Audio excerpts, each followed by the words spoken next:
Looking for a place to live on Long Island? The buying market is high. The rents are even higher. And for some young Long Islanders trying to have that experience of living on their own, it's a struggle. It's the reality for David Osborne and Megan Brown. We're staying in a hotel room right now. We're in a hotel room right now. We've been living in hotel rooms and, anywhere we could stay. David and Megan are Long Island natives. They are a working couple that just welcomed baby girl Penelope to their family. We had an apartment a couple months ago. We were renting a room, but unfortunately now we have a child. And, everywhere doesn't want to take us with a child. The lack of affordable housing options on Long Island is an important issue for millennials like David and Megan as the election looms. It's also impacting young single Long Islanders like Skylar Johnson, who's living at home. So I grew up right here in Mount Sinai. My family has lived here since the 60s. As for moving out, there's pretty much no way to afford living on the island right now in my current position without my parents' help. Skylar is no stranger to the issue of affordable housing. He ran against state Senate candidate Laura Ahern for the Democratic nomination. He lost, but still wants to see a change. When one-bedroom apartments or studio apartments are upwards of $2,000, a lot of people are not going to be able to afford to live here regardless of salary. Here's the reality.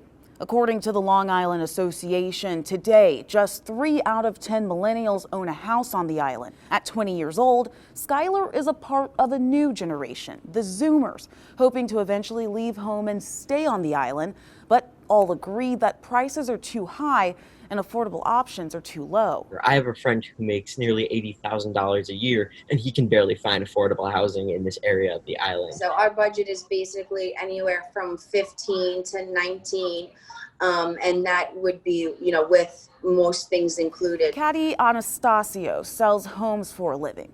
She says apartment options are slowly increasing, but they're no bargain. It's terrible. One-bedroom apartment, basic with least amount of amenities, starts at about $1,500. At just under $500,000, the median price of a home on the island is nearly double the nationwide average. And those looking to rent on the island will spend on average $1,700 for one bedroom and $2,500 for two bedroom. This year, the COVID-19 pandemic sent New Yorkers in the city seeking homes offering more space and safety on the island.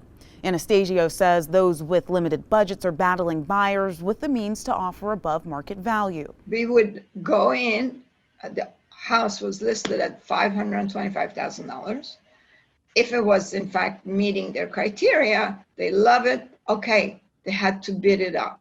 They had to offer $540, $550, $560, and yet not get the house. I see most people renting a lot of times, in the back of an existing home that someone converted into an apartment. We asked Newsday business correspondent Maura McDermott what the candidates are proposing, starting with candidate Joe Biden's $640 billion promise to invest in affordable housing over the next 10 years. One of the biggest elements of that is $100 billion for an affordable housing fund, and that would result, the campaign says, in the construction and also improvement of existing housing. Some of the funding would go to tax credits for folks who are buying a home for the first time, and those would be $15,000 tax credits to help with down payments. According to Biden's campaign, the funding would come from tax increases to large corporations.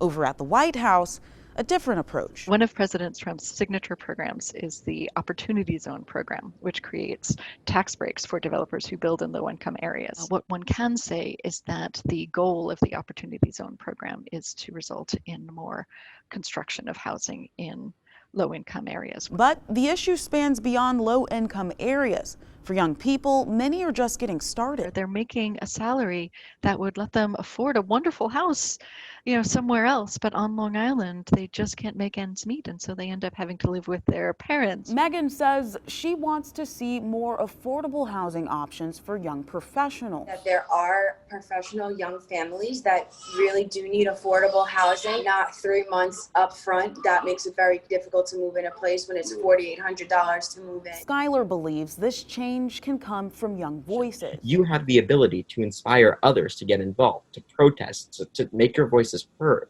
because nothing will ever get done if we're silent on these issues. For now, Skylar, like so many other young people on Long Island, will remain at home until he can afford a home of his own. David and Megan are still in a hotel, actively searching and hoping that something affordable will open up. I don't want anything for free. I work hard. I pay my taxes. We do what we have to do. You know what I'm saying? But at the end of the day, it's very hard. Faith Jessie for Newsday.